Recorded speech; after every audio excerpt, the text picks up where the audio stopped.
it's very important to think of education in this way as an investment in the ground capacity of people.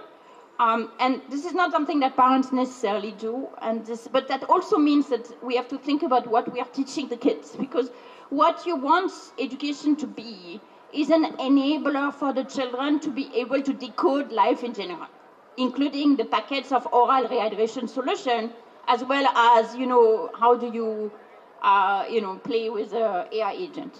Either of that is given by the education mindset as opposed to the curriculum. So college education is a very interesting place to think about right now. It turns out I'm on a small task force at MIT that is trying to rethink the undergraduate program. So this is a question that I actually live and breathe. What do we have to teach MIT students who are, at the top of the food chain and have a very strong technical background, but have been, majoring in very large number in computer science? Are their skills going to be needed in some way, shape, or form? So if I knew the answer to this question, I think I would be substantially wealthier than I am now. Maybe win a second Nobel Prize. But I'll tell you what my guesses are, and that we are kind of operationalizing to some extent in this thinking. One is that this is basically an extension of what I was saying about primary education, that you have to think about college education not as a vocational program where you are learning a few skills that you can then deliver to your employer. We have to think about college education as a way to equip students to conduct themselves in the world.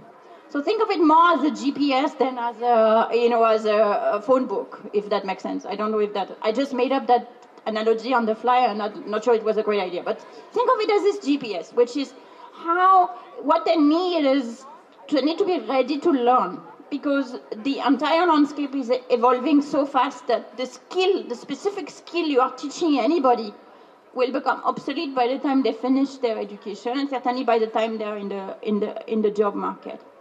So what this implies, in my opinion, and that's somewhat self-serving perhaps, but is that college education needs to involve a strong humanity background, the ability to write, the ability to think, the ability to make decisions for yourself.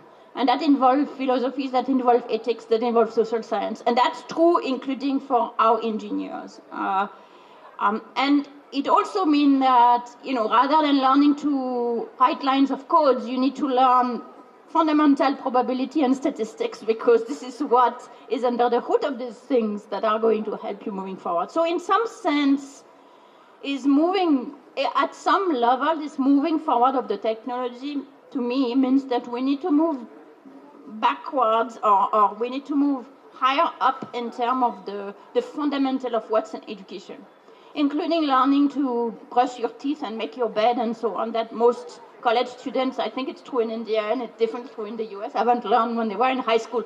They were too busy taking tests. But this might prove wildly wrong. I think that the world is moving so fast that it's even harder to predict things than it used to be even a few years ago.